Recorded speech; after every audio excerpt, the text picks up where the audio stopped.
10 minutes of calm. And today we're looking at this basic question. Is it possible to disagree and still love each other? And that's a big part, I think, of church and how church functions and how church goes. And we've been looking at it in the context of this beautiful section of a book called Secrets of Heaven, where Manuel Swedenborg is taking a look, offering some thoughts around, this is how to look at this story of Abraham, where he's trying to sort of find sort of the heart of faith, the soul of faith, the very life and livelihood of faith, that inner part. So great to have you join me this morning as we take a look at that. So the unequivocal answer is this: yes, it is possible to disagree and still love other people. And a lot of the time, I think one of the challenges is the human ego believes that agreement and like or love are one and the same. In other words, if you agree with me, you love me. If you love me, you'd agree with me. And that, there are parts, obviously, where agreement is very significant and very important. And I won't want to be too saying that disagreement is a great way to build a loving relationship. But it's important to remember that if we're really going to live a robust life, a life that's really able, frankly, to solve problems, we're going to need to be able to hold a whole lot of different perspectives and engage a whole lot of people in what we do.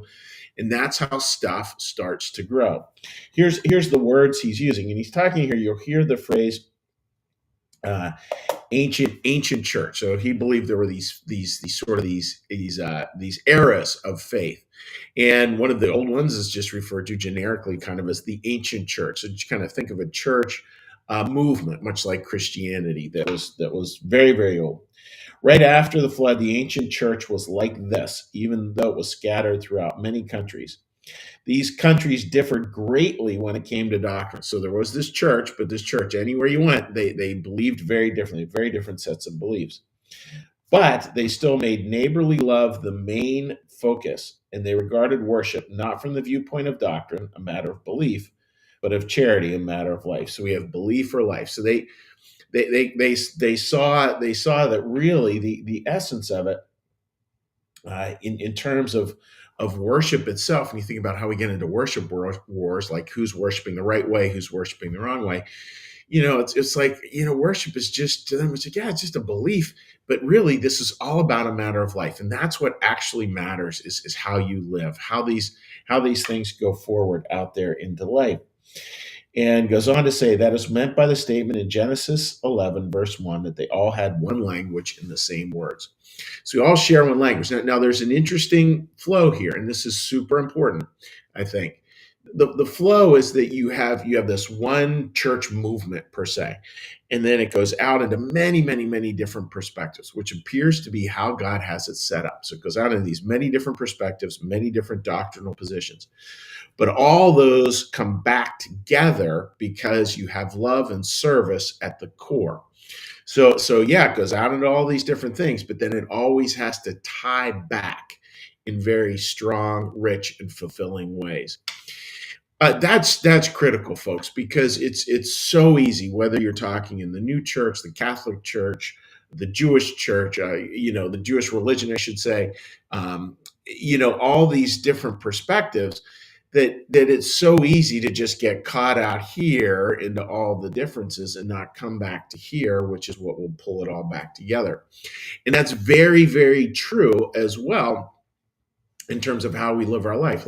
And think about living this idea even in very simple ways. We're really blessed. Many have heard me talk about this many times, with something. It really is, I think, the golden goose that lays the golden egg at New Church Live, and that's our sermon writing team. And every week we meet, and there's very different perspectives there. We all kind of listen to each other, but we're all there for the same purpose, and we're all there with a sense of love and service. And that group's been going now 16 years now. 16 years. I mean, how many people have been meeting for 16 years on Thursday afternoon? It never gets bored. I mean, some weeks of conversations more robust than others, but it always is valuable. And even folks, to watch the group have reached the point, this happened a couple of weeks ago where I presented something. I said, this is what I'm thinking. And somebody's like, I just don't understand. I just don't understand what you're saying there.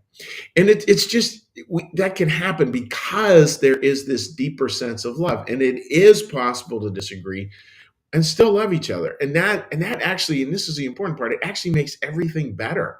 Because once we move away from love equals agreement, agreement equals love, it allows for those different perspectives to inform. It allows, as those things come back together, for us to have a much richer, much more nuanced sense of what wise loving and wise service, what it actually looks like. Because you've looked at it in the round, you've understood all these different perspectives.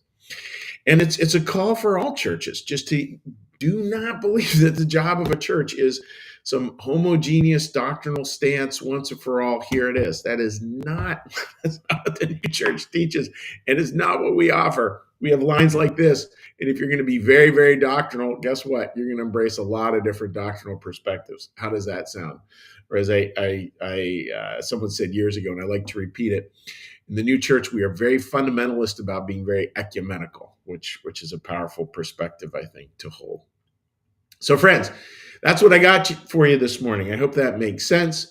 And what we're going to do now is we're going to go through our meditative part of the morning, which is, if you're joining us for the first time, it's where we sort of slow everything down, take a little breath, have a little peace, and have a little calm as we launch into our days. We do that through a little meditation, a little prayer, a little blessing.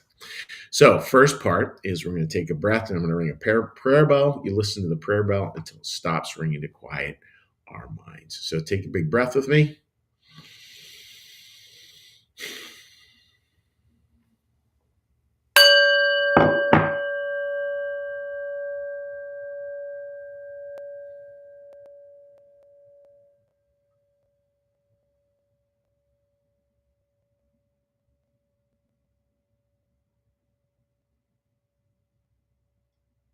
Be still and know that I am God. Be still and know that I am.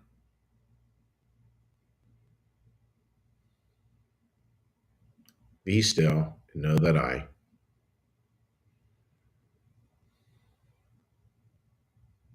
Be still and know that.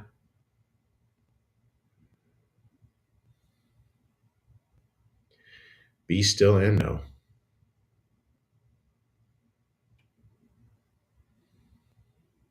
Be still and.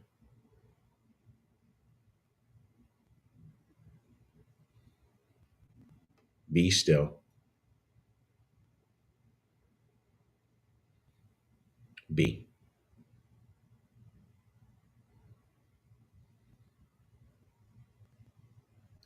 Our Father, who art in the heavens, hallowed be thy name.